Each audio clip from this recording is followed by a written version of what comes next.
यदि इसके विपरीत संविधान में संशोधन देश व आम जनहित में किए जाते हैं,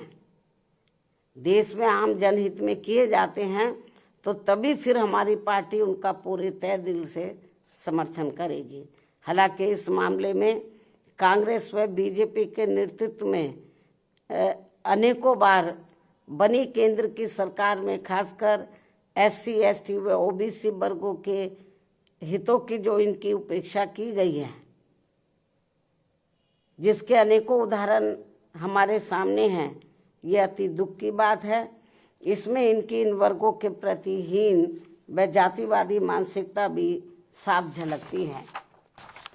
जो अब ये आगे नहीं होना चाहिए। और इनके ऐसे जो भी मामले अभी तक भी लटके पड़े हैं, उन्हें जल्दी संसद में लाकर पास भी कराना चाहिए। इसके साथ ही इन वर्गों के आरक्षण को निष्प्रभावी बनाने के लिए जो आए दिन आरक्षण के साथ छेड़छाड़ की जा रही है, तो उन पर भी रोक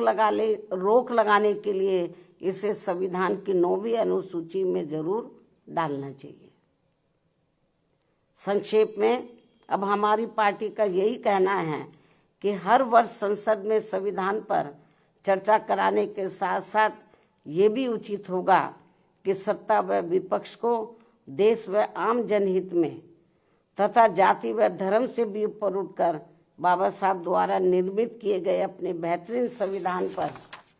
अपने देश के बेहतरीन संविधान पर अपनी पूरी ईमानदारी व निष्ठा से अमल करना चाहिए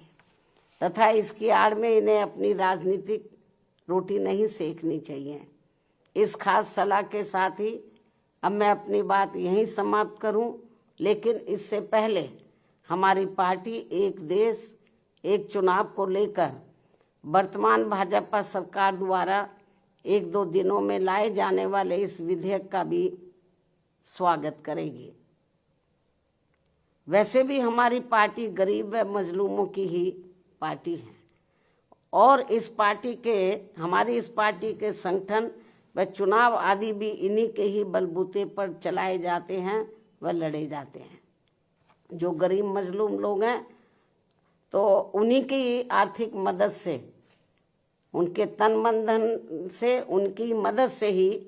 पार्टी का संगठन चलाया जाता है, चुनाव आदि भी लड़ाए जाते हैं। क्योंकि हमारी पार्टी इसके लिए कांग्रेस, बीजेपी व अन्य दलों की तरह यहाँ बड़े बड़े पूंजीपतियों व धन्ना सेठों आदि से कोई भी आर्थिक मदद नहीं लेती है। ऐसे में एक साथ चुनाव होने से फिर हमारी पार्टी पर इन सब मामलों में बहुत कम खर्च का बोझ पड़ेगा। साथ ही इससे जल्दी चुनाव आचार संहिता ना लगने की वजह से भी जनहित के कार्य ज़्यादा नहीं रुकेंगे। इसलिए हमारी पार्टी का ये मानना है कि इस मुद्दे की आड़ में कोई भी राजनीति करना ठीक नहीं है। अर्थात इस मामले में सभी पार्टियों को दलगत राजनीति से ऊपर उठकर देश व आम जनहित में कार्य करना चाहिए, तो ये बेहतर होगा। अब कोई ज़्यादा उम्मीद नहीं रखनी चाहिए, जो ये सब हमें काफ़ी कुछ देखने के लिए मिल रहा है। ऐसे में अब हमारी पार्टी इन वर्गों के लोगों को सावधानी के तौर पर ये भी कहना चाहती है कि इस बार संसद में संविधान पर हुई चर्चा के दौरान, जो अभी चल भी रही है, सत्ता व विपक्ष की तरफ से भी इन वर्गों के वोटों को लुभाने के लिए खासकर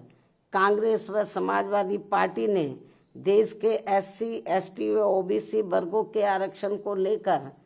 काफ़ी कुछ हवाई बातें कही हैं,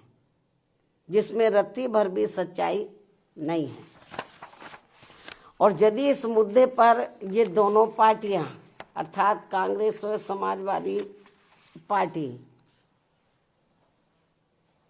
यानी कि ये दोनों पार्टियां संसद में चुप्पी रहती तो ज़्यादा उचित होता। इस मामले में इनकी पोल तो नहीं खुलती, या मुझे पोल खोलने के लिए मजबूर नहीं होना पड़ता, क्योंकि केंद्र में रही कांग्रेस पार्टी की सरकार के समय में व इसी पार्टी की मिली भगत से समाजवादी पार्टी ने SC/ST वर्गों का पदोन्नति में आरक्षण संबंधी संवैधानिक संशोधन विधेयक का काफी डटकर विरोध किया था तथा इस बिल को समाजवादी पार्टी ने संसद में ही फाड़कर इसको फेंक दिया था, जिस बिल को लाने के लिए हमारी पार्टी को काफी कड़ा संघर्ष भी करना पड़ा था, जो ये बिल अभी तक भी संसद में लटका पड़ा है। इससे बीजेपी की भी आरक्षण विरोधी मानसिकता साफ झलकती है, जो इसे पास कराने के कतई भी मूड में नहीं है। और अब तो कांग्रेस पार्टी के राहुल गांधी ने इन वर्गों के पूरे आरक्षण को ही सही वक्त आने पर खत्म करने का भी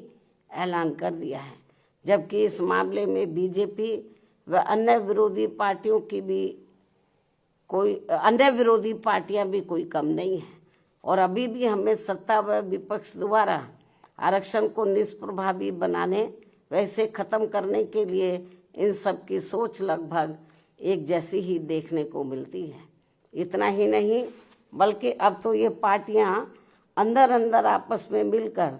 कोर्ट की आड़ में भी इनके आरक्षण को निष्प्रभावी बनाने में व आगे चलकर इसे पूरे तौर से खत्म करने की भी पूरी